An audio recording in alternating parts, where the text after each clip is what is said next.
satu peluang sebenarnya untuk kita bersama-sama lah raikan, orang kata apa,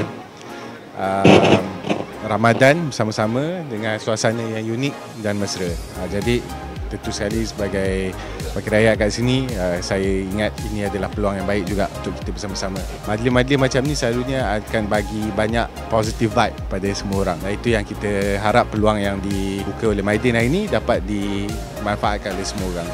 So ini memang suasana yang sangat baik lah, unik, dan maksudnya kita ambil tradisi lama dan apply pada suasana moden juga. So itu satu yang baik. Ini memang satu yang seharusnya kita terus laksanakan di banyak tempat lagi.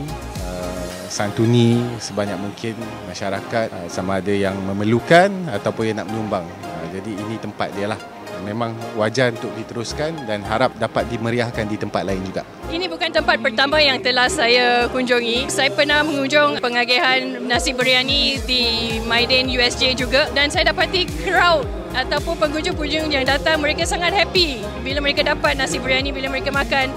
Dan tujuan saya, kenapa saya nak bagi beras Indra Valley masak sebagai nasi biryani dan bagi kepada pengunjung, ialah untuk memberi mereka satu pengalaman yang manis. Because Indra Valley ni kita utamakan barangan yang bermutu. Impian Indra Valley ialah untuk membawa makanan yang bermutu tinggi kepada setiap rakyat Malaysia, kemudian ke seluruh pelosok dunia. InsyaAllah Indra Valley akan tetap sokong jelajah ala Madinah setiap tahun dan juga penggagihan bubur lambuk.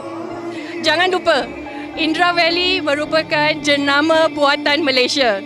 Jadi Indra Valley ini adalah company ataupun syarikat yang akan memberi makanan yang bermutu tinggi kepada setiap rakyat Malaysia. Itulah janji kita. Saya rasa sangat teruja dan perasaan gembira dapat melihat ramai bersama keluarga dan juga tamu masing-masing untuk sama-sama kita berbuka puasa beramai-ramai di depan Mydin. Saya amat menyokong program seperti ini kerana ia bukan saja dapat mengeratkan lagi silaturahim sesama kita, secara tak langsung dapat memperkenalkan jenama-jenama yang berbahagian sekali dalam program Jelajah Iftar kali ini. Kita orang excited datang sebab makan terbuka macam ni. Sebab ingatkan kat dalam, rupanya dekat luar, di bawah langit semua ni kan. Satu pengalaman yang menarik untuk kita orang. Keadaan pun semua well organised. Kita orang daftar tadi. Makanan pun dah siap terhidang semua. So overall memang best lah. Terima kasih Sina Mydin. Pernah tahun lepas di sini juga, sama juga Mydin, yang kali pertama punya. Kerana sebab suasana dia agak berbeza tau. Bila kita buka dengan ramai-ramai, dengan orang-orang Melaka semua datang support macam tu, dia macam meriah lah.